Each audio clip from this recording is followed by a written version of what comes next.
Zoom করে নেন একটু ভাই। নদীগুলো চালু থাকতো, খালগুলো যদি চালু থাকতো, তাহলে আমাদের যে জলাবদ্ধতা, তারপরে আমাদের যে জলাবদ্ধতা হয় এবং খরার সময় পানির যে সংকট হয়, সংকটগুলো সমাধান উনি সেই দূরদৃষ্টি থেকে শহীদ রাষ্ট্রপতি জিয়াউর রহমান এই খাল খনন কর্মসূচি চালু করেছিলেন। আমাদের নেত্রী গরমে আরাম নিয়ে হবে না হাহুতাশ, ঘুরলে পরে ওয়ালটন ফ্যান বাতাস আর বাতাস। মরুমা আমাদের মা বেগম খালেদা জিয়া, উনিও এই কর্মসূচি চালু রেখেছিলেন। ওনাদের দুজনের আত্মার মাগফিরাত কামনা করি।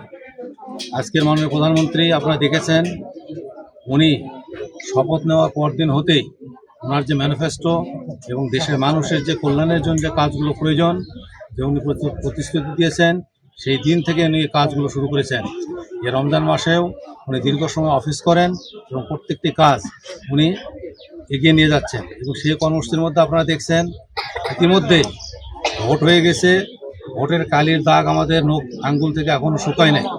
এর মধ্যে ফ্যামিলি কার্ড চালু হয়েছে, এর মধ্যে পাইলট প্রকল্প চালু হয়েছে, এর মধ্যেই ইমাম মুয়াজ্জিন সাহেবদের যে ভাতা দেওয়ার বিষয় ছিল এবং অন্যান্য ধর্মীয় প্রতিষ্ঠানের প্রধানদের সেই ভাতা ব্যবস্থা চালু হয়েছে এবং কৃষিকার্ড ব্যবস্থা চালুর কার্যক্রম চলছে। আগামী মাসে হয়তো এটিও পাইলট পর্যায়ে চলে যাবে এবং খাল, নদী, নালা, জলাধার খনন কর্মসূচি এবং তার সাথে বৃক্ষরোপণ, এই কর্মসূচি কিন্তু আজকে মাননীয় প্রধানমন্ত্রী উদ্বোধন করেছেন।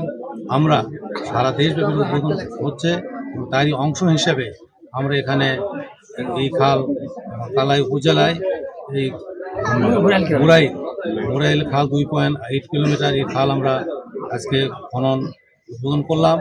আমাদের জয়পুরহাট ডিস্ট্রিক্টের যতগুলো খাল আছে, এই সবগুলো খাল ওয়াটার বোর্ডের আন্ডারে যেগুলো আছে, এলজিডির আন্ডারে যেগুলো আছে, সবগুলো খাল খনন কর্মসূচি নেওয়া হচ্ছে এবং আশা করা যায় আগামী অর্থবছরের মধ্যেই সবগুলো খাল খনন করা সম্ভব হবে।